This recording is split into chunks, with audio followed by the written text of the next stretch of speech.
Hello again, ladies and gentlemen. I'm Joe Hindi, the Android Authority app guy. It's about that time to round up the best Android games from February of 2016.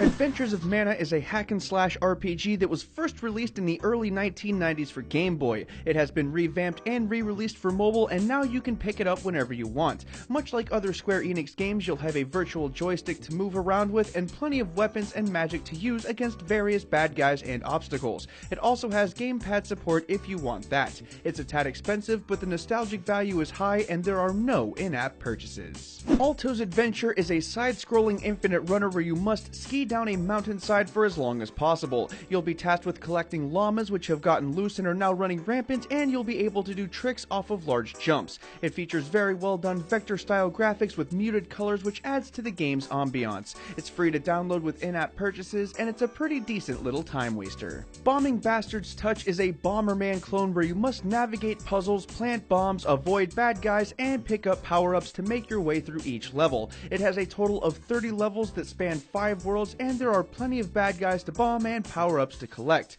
There are also 5 boss battles that you'll get to play through. What makes this game special is that it's entirely free with no in-app purchases, and it's rare to see a game this good for that price. Digimon Heroes has been in the Google Play Store for less than a month, and it already has over 500,000 downloads, which is pretty impressive. This is a card collecting game mixed with a match 3 game where you must solve a match 3 puzzle to deal damage to your opponents. In terms of sheer mechanics, it's fairly similar to Pokemon Shuffle, except with Digimon elements baked in. It's a decent time waster if you're into Digimon, although to be honest, we'd prefer an actual Digimon game. Downwell is a unique platformer where you're falling down a well. On your way down, you'll hop onto platforms, kill bad guys, discover secret caves, and use your gun boots to avoid obstacles in order to survive to the next level. It has charming retro-style graphics and simple on-screen controls. The game is also built in such a way that it's different every time you play, even if you start over. It's $3 with no in-app purchases, and it's a solid time waster. Final Fantasy IX is perhaps the most prolific release yet from Square Enix on mobile. It features the entire story of Final Fantasy IX in its original glory, with many aspects of the graphics and controls updated to accommodate mobile displays.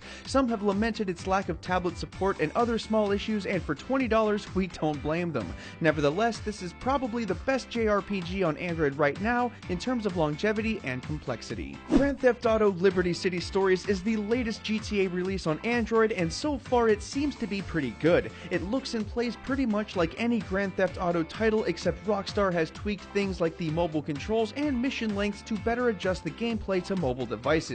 It has a ton of content to play through, decent graphics, and that classic GTA charm. It's $6.99, but it also has no in-app purchases. Skybound is the latest in the LEGO Ninjago series. It adds to the storyline just like the previous Ninjago games, and also contains decent graphics, easy controls, and a fun premise. It's technically a platformer, but there are stealth elements where you can hide behind stuff and catch enemies off guard, or avoid them altogether. It's a lot of fun and looks and plays fantastically, considering that it's a free game with no in-app purchases. Spin Circle is a minimal puzzle game where you must spin the circles in orbit around a central point and avoid being hit by the squares. It's a simple idea, but it's executed well, and it should work on virtually any phone, which makes it an accessible game for pretty much everybody. You tap and hold each side of the screen to change direction and speed, and the game has difficulty settings as well. It's also free to download, which is nice. Last on our list this month is Splash Cars. This fun little time waster has you driving around town, literally painting the town because your car spews paint that colors everything.